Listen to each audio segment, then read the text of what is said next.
Hello, friends and family, and anyone that may be watching. Guten Tag und grüß Gott. Well, the day has come to our house where COVID has invaded. The Red Plague, the Wuhan flu. Yep, I got it. As a matter of fact, it was last Wednesday. By the way, today is Saturday, the 22nd of January, 2022, just for the video, so that we have a record of this. And on the 19th, I got the news, which is last Wednesday, I got the news that I tested positive for COVID. So I want to just tell that story, of how it came about that COVID has actually come to our house. I wish I knew the origin of COVID, where I got it. I really can't say. Though I have to admit that I have,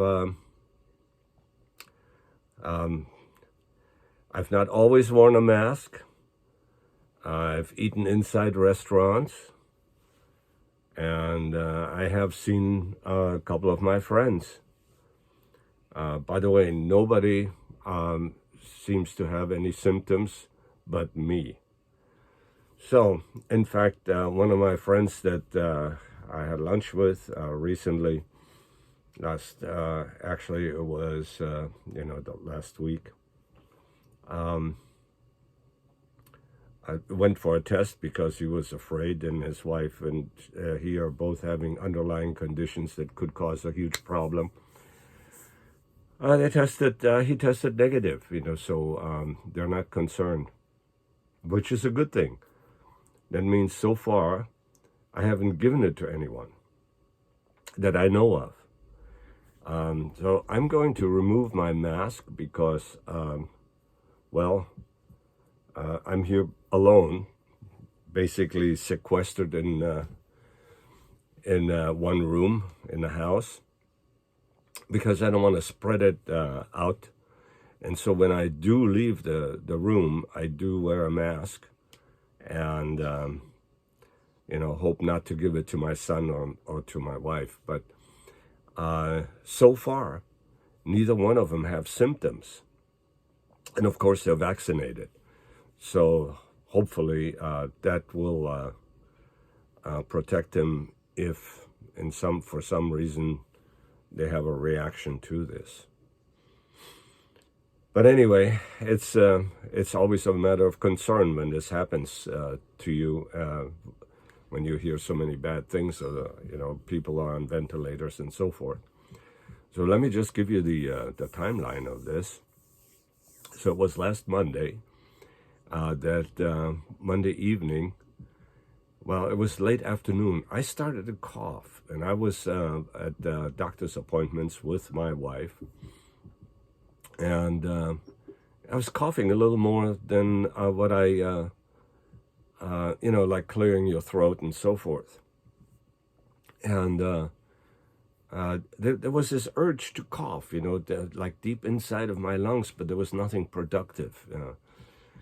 Nevertheless, I had my mask on. I was in the waiting room while my wife was getting MRIs and x-rays and whatnot, because she had recently had back surgery.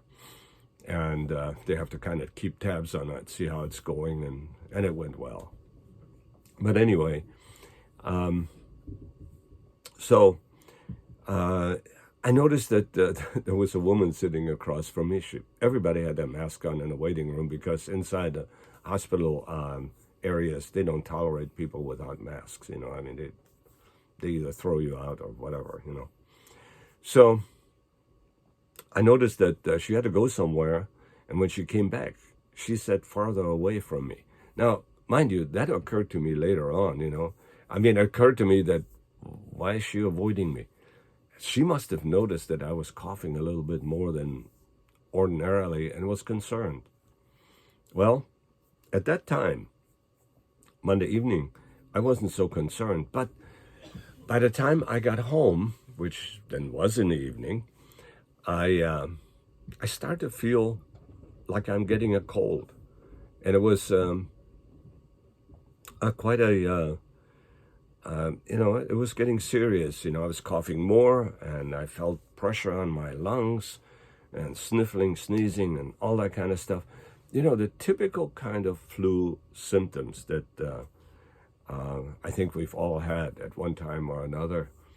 And so, well, what I did is I went to my typical normal cure when I have a cold, which means, a tall glass of tea, hot tea, any kind of tea really, chamomile maybe preferred, and uh, and I add a good shot of rum and honey and some lemon juice. I squeeze a lemon into it, and so I mix all that stuff up, and then I slowly sip it and drink it. And then the next morning, I usually feel better. And so, that's how I got through my working career with, well, I got a cold, but, I take my cure, my own homeopathic cure, and then I feel better. Well, what happened in this particular case, I get up Tuesday morning, which is my usual morning breakfast day for McDonald's with one of my neighbor friends, my good friend Earl. And this is what we do every week. We go to McDonald's and, choose a fat, so to speak, a little bit, have a little breakfast club. Anyway, so I go and I really feel bad. I feel bad. And the cure didn't do any good. So I thought, well, shit, this is not going to do. I can't get my friend Earl sick. So I left a message on his phone, but it was 6 o'clock in the morning. We usually leave at 7. He didn't answer that, and so when 7 o'clock came, he was there with his car, to give me a ride to take us both to the local McDonald's, and I said, Earl, I'm not feeling too good, I must have a cold, and I just don't want to give it to you. So how about you just go by yourself, or we can reschedule it at some time, where I don't feel so bad. Anyway, so Earl says, well, okay, do you want me to bring you something to eat? And interestingly enough, I said, no, because I wasn't hungry. I just felt shitty, So Tuesday went along with me feeling shitty, coughing like crazy, but I had no temperature. I asked my wife to take a temperature, and 97.3 or whatever, So I said, you know what? Maybe I better make an appointment and see whether this is COVID or something. It's probably just a cold. I wouldn't get COVID, right? I've had the shots. I had the entire series of shots, including the booster and everything. And the booster was still within the 6 months. I got it, I think, in November. Yeah, November for the, So anyway, I tried to make an appointment. Well, you can't get an appointment. You can't just walk in. So in the morning, Tuesday morning, I decided, well, maybe I'll just go to a clinic, and walk in and they give me a test. So I go to a local urgent care clinic, and I come inside, it's just shortly after 7 o'clock because, I'm up already, may as well go and get a test. So, I noticed there was hardly anybody there. So I walked up to the clerk, with my mask on, and I said, I've got some symptoms, and so I thought maybe I ought to get a COVID test. I've got some flu-like symptoms. And the guy looked at me in horror and said, You're not supposed to be in here. You're not supposed to be in here if you have symptoms. They do the testing outside. You can't come inside the building.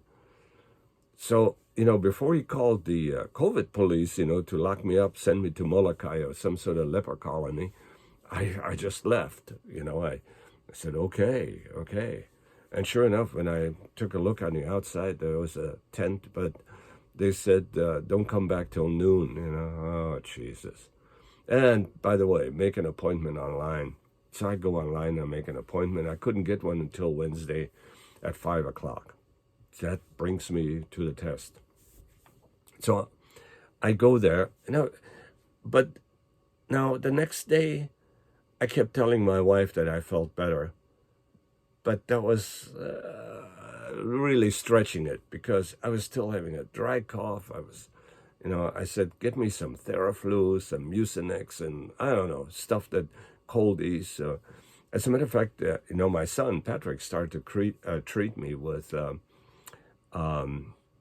cold ease lozenges that kind of sterilize your throat or something, And so that helped a lot, And then he brought me some quinine water, all of those,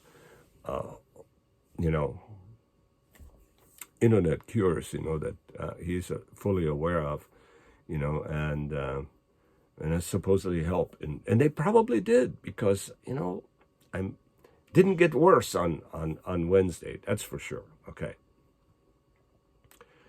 So I go and take the test, and that went nice, It comes out, it was quite a procedure, You go online and they give you that time and they say, stay in the car. And then they text you and they say, tell us when you're here. And I said, I'm here. So I thought they were going to come to the car, but they didn't. There were a lot of people waiting in the parking lot to go in. So this COVID thing is being taken serious by our urgent care places. So, and of course, it's the Omicron right now that is really spreading so rapidly. And if it contains, the COVID-19, the variant of COVID-19, that's still a bad actor, I mean, maybe not as bad as the original, but still a bad actor. I really felt it, if that was Omicron, I knew I was having a flu. There's no doubt about it. Anyway, so ultimately, they text me, call this number and then text me. And so I get to go to the tent in front of the urgent care, of course, outside. And, there are people already in line. So I was like number 2 and the nurse came out and, with a swab. And she says, are you okay with a rapid test? I said, I'm okay with a rapid test. And so she took a swab, a nose swab, and stuck it into one nostril and said 1, 2, 3, 4, 5, and then took another one and went 1, 2, 3, 4, 5. Anyway, so I said, so now what? And she says, well, we'll text you if it's negative, but if it's positive, you get a call from the doctor. So sure as hell, I'm expecting my text, to be negative, and, because I just have a cold. Doctor calls. He says, you tested positive. I said, so now what? He says, well, you're of the age bracket that if you have severe symptoms, I can give you an order to go to the hospital, to emergency, and get what they call intravenous antibody infusion. And I said, oh, shit, going to the hospital and all that stuff. I said, well, you know what? My symptoms aren't that bad. I'm coughing a lot. And, as a matter of fact, on the second day that I knew I had a cold, I was coughing more than the first day. So the cough, but it was unproductive. So I said, can you give me something for, to loosen up the phlegm in my lungs? And so he says, I got just the thing, So he wrote a prescription for, I don't know what it is, some sort of cough medicine. It's It's very close to, I think it's the same stuff that Mucinex is, except the active ingredient is only 100 instead of 1200, you know. And, so I go to the pharmacist to pick up my medicine, and she didn't have the prescription ready, but she says, well, here's that 12-hour thing. It's 1200. It's 12 times as strong as, so I said, well, give me that, and I took it. And then I got to thinking about it.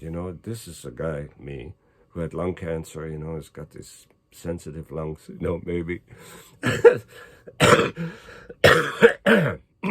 there's the cough. Anyway, so I said, you know what, maybe I ought to listen to the doctor, So I called her back and I said, hey, that prescription, fill that. And she says, okay. In fact, I've already done it. So my wife goes back and she gets the cough medicine. And sure enough, when you take that 3 times a day, it kind of loosens up the stuff in your lungs and you start to have productive cough. And so I actually started to get better considerably. Today is now Saturday, and every day it's actually been better. And, I feel no headache, no sore throat. I get a cough now and then, but just very little, and it's productive, so I'm really on the mend. There's no question about it. So I just, a few minutes ago, I texted the, we all have now apps, My Chart. I texted my doctor and I said, hey, so what now? First of all, I've got some questions. Did I really have Omicron, or what kind of variant did I have? They may not even know. But anyway, I thought I asked a question. And when should I go back for a positive test? Because I'm kicking this thing's butt unless some resurgence happens, and you never know about how these things work. There was this doctor that originally blew the whistle. He got sick, got better, and then he died. Shit. So who knows? Anyway, so I'm waiting to hear from them, when I can go back for a negative test, because in the meantime, it's socially irresponsible for me to go outside, with COVID. I should, I have to pay attention to this, and that's why you saw me wear the mask. And anytime that I go anywhere outside of the room, where you see all my artifacts around, I wear a mask, and then I put on nitrile gloves if I have to do something that I think my family will touch. So here it is, I think I'm kicking its butt again. So, I survived diphtheria, which my brother Heinz didn't survive, sadly. Damn, every time I think about that, I know we were only about 5 years old, and he was 4, I think, whatever. I get really sad about it, and then later on, I lost my brother Walter. Of course, that was a different thing, he was in Vietnam and with Agent Orange and all that stuff, so that was a bad deal. Okay, never mind that. So, okay, and I got to be 82 years old so far. So I'm a survivor somehow, my son sometimes is horrified because I'll eat old food, and I will eat out of the can no matter what the expired date is, when it's not bulged, this was old school stuff, that is probably not really that good for me. I should probably pay more attention to the better knowledge today.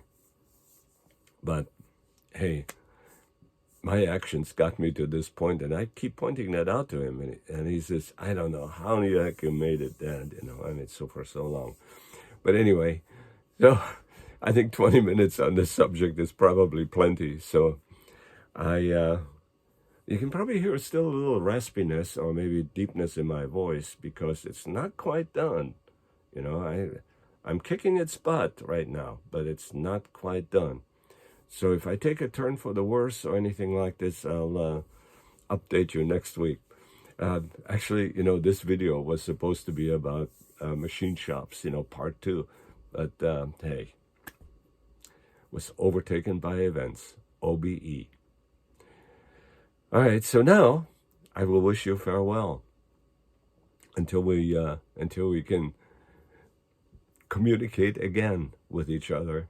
You being the listener and viewer, and I'm being the one that gives you the information and the view. So I will end again with the injunction that we must infect the universe with us, if as a species, as of humans, that we are to survive. And maybe it's not important that we survive, because crap, all of the other species, you know, over the millions of years are now gone. So our chances for survival are not that great. And that's why we need to reach out to other places than this beautiful blue marble here. So, auf Wiedersehen, and so long.